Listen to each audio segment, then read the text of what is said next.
Hey guys, welcome to Unbiased Rugby. Today I'm going to be chatting about the Springbok team.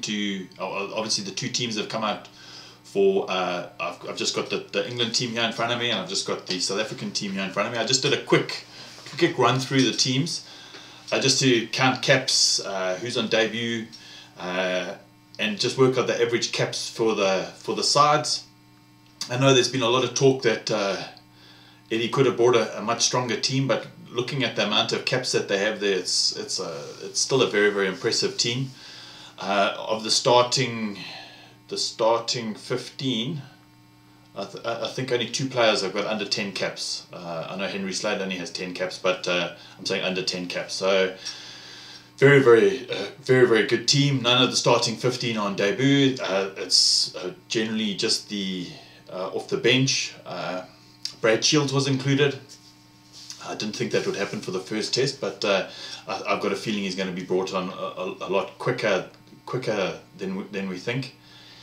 And then obviously looking at the South African side. Sorry, I've got 2 screens in front of me, so I've got the South African one on this side, so I may move my eyes all over the place. But on the South African side, I think there's 3 new caps in the starting lineup. So we've got Snyman, well deserved place in the squad. I think after Loert de Jager, I think he was probably the on-form lock. He's got great handling skills and he knows how to go through the line. Tall boy. I don't know if he's going to be doing the calls, but I'm sure Franco Mostert will be doing the calls in the line-out.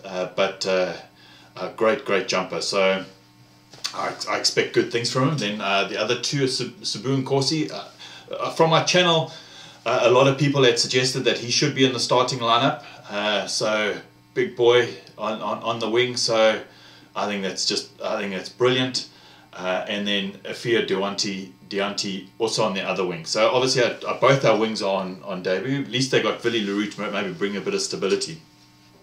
But yeah, I'm just gonna mention the 2 sides, and then give you a few stats of what I think, and then I'll look at it and say, okay, obviously you all know I think the Springboks are going to win.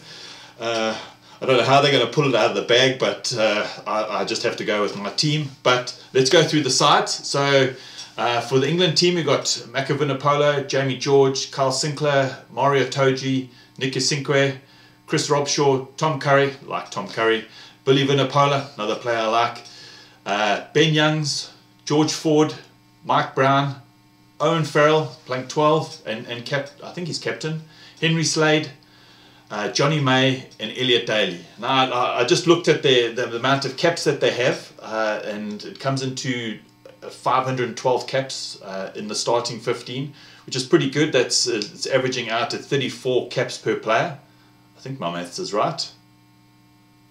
Yeah, it looks like it's about right. So it's averaging out at about 34 caps per player, which is not bad for a test side. And considering that Eddie Jones did leave a lot of his players behind, he could have obviously put on a lot stronger squad, especially up front. So, but yeah, now we go to the South African side. Sorry, I'm turning my head, but we've got Tendai Matawarira, the Beast. He's obviously his 99th test. He'll have the most experience of both sides running onto the field. Bongi and Bonambi. I thought Aka would start, but I know Bongi and Bonambi, everyone says he's coming back from an injury, but I think it was appendicitis, so I don't think that really affects your muscles. I'm still not sure if Trevor Nyankani's out, but I've got a feeling that it's going to be Vilkolo that's going to start, which is not bad. I think he's a rock solid prop. RJ Snyman and Franco Mostert as the lock pairing. Siya Kolisi captain, Jean-luc Dupree, excellent player, Dwayne Vermeulen, Faf de Klerk, Andre Pollard, Afia Duanti, Damien de Allende, Lukonya Arm, Sabu Corsi and Willie Leroux. Obviously I went through to the Springbok side, Springbok website, and I just pulled out their stats quickly, and that comes into, it's about 320 caps in the starting 15. And that averages out to 21.3 per player. So essentially 13 extra caps each English player has on their side. Look, stats are just stats, but at the end of the day, over time, stats don't lie. It physically is what it is. So essentially, we've got a much younger side that are running onto the field than the English. So yeah, look, I've been listening to quite a few other blogs, and a lot of people have predicted that the Boks are going to lose.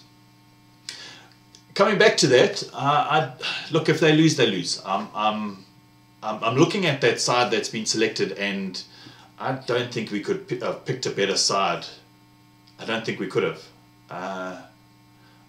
Especially with some players pulling out already, like with Bismarck and Steyn, both of them injured at the same time.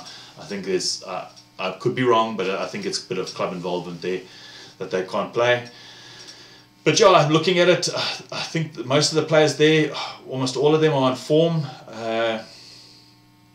So yeah, I doubt we could have picked a better side. Coming off the bench, we've got Flippin Akka, we've got Akka van der Merwe, Steven Kitsoff. Would end up having Thomas du Toit. Coming off the Peter Steff, Skihumbozo, Noche, Ivan van Sale, Elton Yankees, and Warwick Kalanta. I like Warwick Kalanta. I don't think Elton had a great game last week, but he did. I don't know. I'll reserve my thing for that. On the England side, we've obviously got. Trying to look at who's going to be coming onto the thing. Obviously, Brad Shields, which we all in the Southern Hemisphere, a lot of us know Brad Shields. I think he's captain for the Hurricanes. Excellent player. But looking at the England side, I'd say the players that excite me the most generally always forwards. Because I was never in the back line, pretty slow. So I really like Maka Vunipola. He scrums really well. I think Volkolo is going to have a bit of a hard time with him. I was looking at the weights of the players, and I think Volko comes in at 130. Maka is about 121. I could be wrong. I'll do a quick search, and then I'll be able to tell you. It won't take too long, guys. It's a nice thing about having the internet right here. So yeah, he's about 121, which is quite heavy. Sorry, I just want to get back to the screen.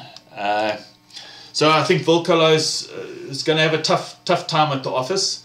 I know Dane Cole's not there, which would have been their tight head, who's an excellent scrummager, but obviously coming up against Tendai, I think Carl Sinclair's going to have a bit of a hard time. Tendai he's got a lot more technique nowadays as opposed to just brute strength, and I can just imagine how hard it's going to be for Carl. You're battling up against the beast who's very technical. Watch how the beast plays, and you'll see that he may be dominated in one or two scrums in the beginning. It happens, and you'll see change his technique. He'll put his legs back a bit further, or come a bit higher. He'll speak to the ref straight away. So very experienced, and you can't buy that kind of experience. You have to have played it. And so after 60 minutes playing against a super technical and strong scrummager, then you got Steven Kitsoff who comes off, who could probably scrum the whole team. Seriously powerful. So I expect an upfront battle of epic proportions on those two sides. I like Jamie George. I think he's a great hooker, number 2. I was also looking at it. Quite a lot of the players are from Saracens, which makes sense because they are the top side. Tom Curry, I've always liked the Curry twins. I think they play. I think it is. I think they play really well. I watched them playing under 20s. Watched them when they played in Argentina when the Lions. It could have been his brother, but I think they're excellent players. I know Mario Toji is very good. And coming into the back, I like George Ford. Got good test caps. Mike Brown is quite strong. I really like him. Owen Farrell is. Let's be honest. Owen Farrell is. He has some people that don't like him. I think he's a great tactician. He knows exactly when to kick that ball, and he kicks it really well. So yeah, I'm concerned. I think it's going to be an extremely tight game, and both teams rely heavily on forward domination. So I expect some serious clashes coming up for the forwards, and I honestly believe that the team that wins the upfront battle is going to win this game. Both teams rely heavily on their forwards. It's unlike New Zealand, who can still be dominated in their forwards, but they'll still eke out a win because they play a completely different kind of rugby. So I expect something really, really tough up front. But now I'm going to talk a bit about the South African side. I've liked Wilkelo. I think he had a bit of an off day against Wales, but very, very low centre of gravity, very, very powerful. Tendai, I think is incredible, and I'm hoping that he stays uninjured until the World Cup, because every single World Cup side needs someone with heavy experience. You know, it's somebody that guys can look up to. He's in his 30s. Excellent at what he does. He's been there before. He's got all the experience in the world. So it's someone that I'm hoping is not injured and makes it all the way to the Rugby World Cup, and then takes off from there. RJ Stamon, like I said, is very, very good. Franco Mostert, I'm hoping he has a good game, because sometimes he can go a little bit off the boil, but I think he's going to be up for it. Sia Khaleesi, I think, always steps up to the games. Jean-luc, if you've watched my show, I think Jean-luc is probably one of the probably one of the best loose forwards in the world. Really, really good. He's a different kind of loose forward. You know, I think I look at him and Dwayne. They're both big boys, and they're both strong, and they both like getting over the gain line. But I think Jean-luc's just got that extra flair. I think he's an exceptional rugby player. So that's I think from my side, I think Jean-luc's the person to watch for the Springboks. And looking at I think Tom Curry's going to play really well, but it's going to rely on Billy Vunipola. You know, if he can get over the front, get front football. Going down the back, Faf de Klerk, I think he's had a great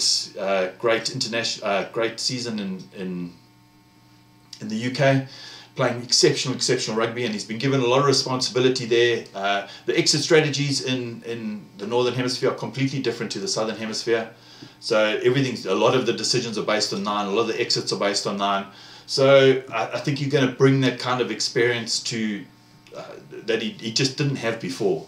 Handré Pollard, I think, is an exceptional player. It's just been such a pity that very few people internationally have seen him. Yes, they've seen him, but it's just a pity that he gets injured, or he's had so many injuries. And but yeah, I hope he's got good game management. I hope Faf gives him the ball quickly and he gets enough heads up time, because the line speed for the English are just it's one of their biggest weapons is line speed. So we need to be able to create that kind of space so we can actually make some decisions. Instead of being forced into make decisions, we actually have the time to make the decisions. So going down the line, Afia Duante, exceptional. Did you see him how he started for the Lions? The start of Super Rugby. I think he scored 5 tries, 5 games. Exceptional finisher. Nice big boy. Nice big winger. For quite a few years, we've had fairly small wingers, fast wingers, but fairly small. And now we're starting to get these hitting 100 kg behemoths. You know, maybe not Bastra kind of level, but some big boys that know that can run fast. Damien de Allende, he's a bit of a polarizing kind of player. I think he's had an exception, but he has an exceptional Super Rugby season, and every time he goes to the Boks, something just seems to just not click. I hope under Russie he's seen something because I think at Super Rugby he makes great decisions at Super Rugby. When he gets to the Boks, it just seems like the decision making maybe it's the same kind of decision making, but it just doesn't seem right. So a very, very polarizing figure in the comments. I chose him for my team, but a lot of people thought I was being a football. But Lukonya Arm, I think he's the future. I feel sorry for Jesse Kriel, but you know I think he does need to be rested, and I think Russie's trying to find a combination there for the centre pairing. And Lukonyo Armour's just real go forward, strong ball carrier. Sabu Nkosi, you've seen the guy. You know, the guy's also. Let me just confirm. Sorry, guys. I'm trying not to be all over the place, but you know, these things happen. Let me have a look.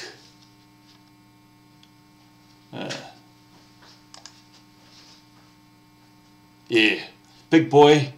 Sorry, I was just. Sometimes I have a bit of a brain freeze. Philly LaRue, he brings some experience. I know he had a bit of a bad run. I think it was 2016, maybe it was 2015. It just seemed to not make the right kind of decisions. I just don't think he had the right kind of coaching. But playing for Wasps, he's just been phenomenal. You've got to see it, and it's amazing. You must watch how he plays. He waits till the last possible split second to offload. So he's always pulling in defenders. Watch some of those Wasp games. Really, literally, the guys are almost touching him, and then he offloads. And fast, not slow. And I'm just hoping it's a nice dry day. Those wingers can get those balls, because if he can offload to those wingers are going to score. But yeah, those are the two sides. I think it's going to be, like I said, I think it's going to be an epic battle. I think it's going to be one up front. The team that steps up up front is going to win that game. So yeah, my prediction, I think I said the Boks by 7. I could be wrong. It has been commented that maybe I should prepare more for my videos, but I try to prepare as much as I can. And I tend to forget halfway through and I get sidetracked. But yeah, I've got the Boks to win. I think I'm going a bit of against the grain, because every single other channel I followed, even SA Rugby, some of the bloggers there have said England's going to win. They still feel we'll win the series, but we'll lose this first game. And that even if we lose, it's okay. It really is okay. It's a completely new era of Springbok rugby. Got a completely different kind of players coming through, a lot of new caps coming through. So yes, guys, I think we must just relax. We'll support the team, hoping for the win. Be disappointed if we don't get the win, but ultimately, at the end of the day, I think Russie's got a plan. I think he's got a real plan going forward. Listen, guys, if you like my video, please give it the thumbs up. Please share it if you can. I'm almost at 200 subscribers. So 2 weeks ago I was saying thanks for reaching 100, and now I'm almost at 200, which is super impressive. I'm seriously happy, and I actually really enjoy this part of my day to actually give some predictions of the game. But yes, guys, I hope we have an epic test on the weekend. I hope there's no red cards. There's nothing after the game where we say, oh, you know, if that had happened, we would have won. You know, let's just have a good, clean, hard game, and let the best team win on the day. I'm hoping it's the Boks. But what are your guys' thoughts? You know, put it down below. What do you guys think the outcome's going to be? Who do you think is going to be the players to watch in the game? For me, Billy Vunipola on the one side and Jean-luc Dupree on the other side. I think it's going to hinge on those two players playing exceptional rugby. Literally a 10 out of 10. But listen, guys, thanks a lot. Have a great week. Have a great weekend, and I'll chat to you soon in the new week. Cheers, man. Bye.